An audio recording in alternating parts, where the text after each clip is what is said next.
नमस्ते। क्या आप कभी रोड साइड बाबाओं से हिप्नोटाइज हुए हैं? जानने के लिए देखिए ये वीडियो। आपका स्वागत है मेरे चैनल मूनलाइट गाइडेंस में और मेरा नाम है मुनमुन। तो आइए शुरू करते हैं।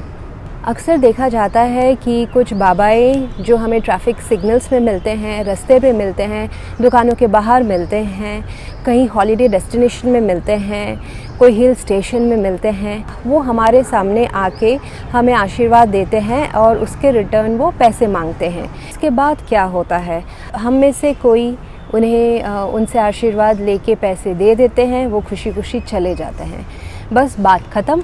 लेकिन कभी कभी बात यहीं ख़त्म नहीं होती है। मैंने एक्सपीरियंस किया है कि वो हिप्नोटाइज थोड़े परसेंटेज में यूज़ करते हैं, 5 to 10%, 15% में। अगर उसमें कोई बंदा हिप्नोटाइज होकर उन्हें ज़्यादा पैसे दे देते हैं तो वो उनका बेनिफिट हो जाता है। इसके बारे में मैंने थोड़ी इन्वेस्टिगेशन की है और वही मैं शेयर करना चाहती हूँ आप लोगों से। तो हिप्नोटिज़म है क्या? हिप्नोटिज़म से हम फोकस को एक नैरो डाउन करते हैं और हम जो अपने पेशेंट को बोलेंगे या अपने पार्टिसिपेंट को बोलेंगे वो वही फील करता है और वही उसके दिमाग में चलता है और हम जो उसको डायरेक्शन देंगे वो वही देखता है, सोचता है। तो हिप्नोटिज़म आप एक थेरेपी करके यूज़ कर सकते हो जो एक पॉजिटिव यूज़ है। एक हिप्नोटिज़म होता है स्टेज हिप्नोटिज़म, जहाँ पे स्टेज में जो प्रैक्टिशनर रहेगा वो किसी को स्लीप मोड में भेज देता है या वो किसी को बैठा देता है, गिरा देता है, तो वो हो गया एज एंटरटेनमेंट पर्पस। और हिप्नोटिज़म एज ए थेरेपी हम कहाँ यूज़ करते हैं? हम कुछ अपने पुराने दर्द को हील करने के लिए, पास्ट लाइफ रिलेशंस को हील करने के लिए, पास्ट लाइफ रिग्रेशन में, फिर कॉन्फिडेंस को बूस्ट करने के लिए। बट ये रास्ते में जो हिप्नोटिज़म होता है, क्या आपने कभी सोचा ये हिप्नोटिज़म है? आपको लग रहा होगा अरे मैं उसके बातों में आ गया। नहीं, आपको कैसे पता चलेगा कि आप उसके बातों में नहीं, उसने आपके ऊपर हिप्नोटिज़म ट्राई किया है? तो आइए बात करते हैं उस बारे में।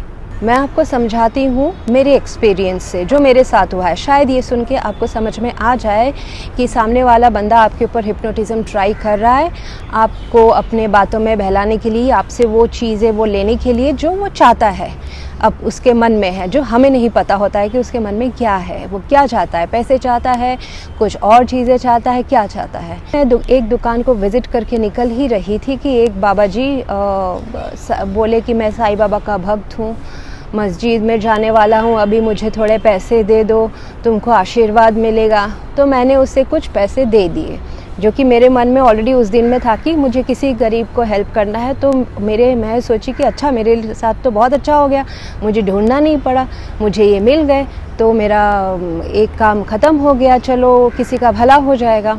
लेकिन बात वहाँ पे ख़त्म नहीं हुई। उसने मुझे अकेला देखा तो उसने मुझसे और बातें करना शुरू की कि बेटी आपका भला हो, मुझे इतने थोड़े पैसों में खाना आएगा नहीं। तो मैंने सोचा कि उसको और 100 रुपये दे देती हूँ, तो मैंने उसे और 100 रुपये दे दिए। उसने 2 बार मुझसे पैसे ले लिए। फिर उसने तीसरी बार उसने ट्राई किया कि मैं तुम्हें अब तुम्हारे बारे में कुछ बताना चाहता हूँ। मैंने कहा मुझे नहीं सुनना है, मैं ये सब विश्वास नहीं करती हूँ, मुझे नहीं सुनना है, आप मेरे बारे में कुछ मत बताओ, मुझे नहीं सुनना है आपसे। तो उसने कहा कि नहीं नहीं, बहुत मामूली सी बात है, आप सुन के जाओ। फिर उसने मुझे वो सब नॉर्मल जो जनरल बातें होती है जो ऐसे बाबाएं करते हैं, आप बहुत दानी हो, आपको लोग यूज़ करते हैं, आप सोच समझ के लोगों को हेल्प कीजिएगा।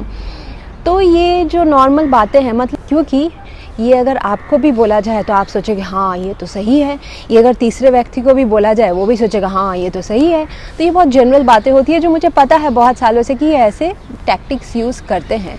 और मुझे बोला कि मुझे एक नोट दो, मैं उसको मेरे उसके जो भी साईं बाबा या उसकी जो झोली थी उसमें लगा के मैं तुम्हें रिटर्न कर दूँगा। ये एक प्रेयर का एक तरीका है जो मैं करता हूँ।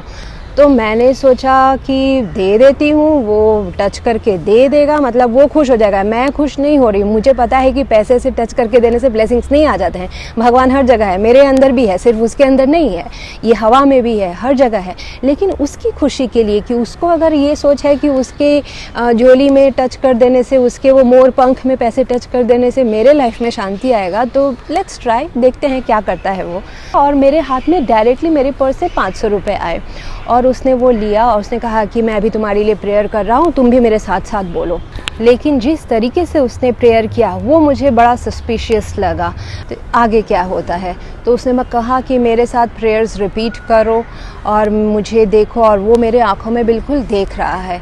तो वो फर्स्ट स्टेज होता है इनिशिएशन ऑफ हिप्नोटिज़म।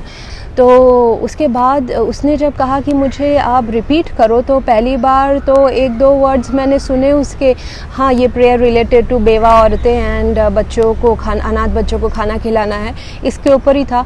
बट मैं मन में सोची इसमें मेरे बोलने से क्या हो जाएगा, मैं तो मन में बोल सकती हूँ। उसने फिर मैंने बोला नहीं, और ना ही उसके फेस के ऊपर देखा मैंने, वो हालांकि मेरे आँखों की तरफ नज़रें गड़ाए हुए हैं। कंटेंट ऑफ द वर्ड्स वो इम्पॉर्टेंट नहीं है, आप कुछ भी बोलो, समुंदर के सामने आप चल रहे हो तो भी वो बंदा हिप्नोटाइज हो जाएगा। ये तो उसने प्रेयर यूज़ किया है। तो उसने कहा कि बेटी तुम बोल क्यों नहीं रही हो, मंत्र बोलने होते हैं। मैंने कहा मैं बाबा जी मैं मन में बोल रही हूँ, आप बोलो अपना मंत्र। तो उसने एक बार मंत्र बोला तो बात ख़त्म हो जानी थी, मैं हिप्नोटाइज हो जाना चाहिए था। और हिप्नोटिज़म का इंटेंशन क्या था मैं आपको वो एंड पे बताऊंगी। तो फिर दूसरी बार उसने मंत्र बोलना शुरू किया, क्योंकि मैं हिप्नोटाइज तो हुई नहीं। तो दूसरी बार सेम उसने कहा कि अभी हम दोबारा रिपीट करेंगे इस मंत्र को, तुम दोबारा मेरे साथ बोलो। मैं बोली आप बोलिए, मैं मंत्र मन में बोल रही हूँ, भगवान मेरी सुन लेगा। उसके बाद में भी मैं हिप्नोटाइज नहीं हूँ। उसके बाद जो एंड वाला जो था ना, 2 बार चैंटिंग उसका प्रेयर्स के बाद उसने कहा कि ये अभी पैसे जो तुमने मुझे मेरे हाथ में दिए हैं, ये मैं ले लेता हूँ और बेवा औरतों को और बच्चों को खाना खिला देता हूँ, क्या आपको ये मंजूर है? अगर मैं हिप्नोटाइज होती तो मैं बोलती हाँ मंजूर है, क्योंकि मैं हिप्नोटाइज नहीं थी। तो मैंने कहा नहीं मुझे मंजूर नहीं है, आप मेरे पैसे वापस कर दो। मेरे प्रेयर्स हैं बेवा औरतों और बच्चों के लिए, और मैं एक्स्ट्रा भी सेपरेटली करती हूँ, जो भी हम लोग दान करते हैं बच्चों के लिए अलग से करती हूँ, आप मुझे मेरे पैसे वापस कर दीजिए। तो वो हार गया वहाँ पे, और उसने मुझे पैसे वापस देते साथ ही 1 सेकंड के अंदर वो चला गया।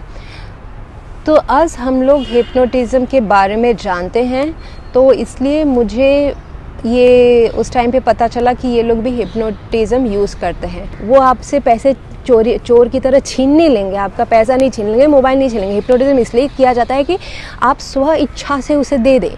यहाँ पे मैंने ये टॉपिक कवर नहीं किया कि वो आपके बारे में थोड़ा बहुत जो बोलते हैं इनिशियली, वो जानते कैसे हैं। ये थोड़ा सा फेस रीडिंग एंड जो फॉरहेड के ऊपर जो लाइंस आती हैं वो थोड़ी सी रीडिंग इनको आती है।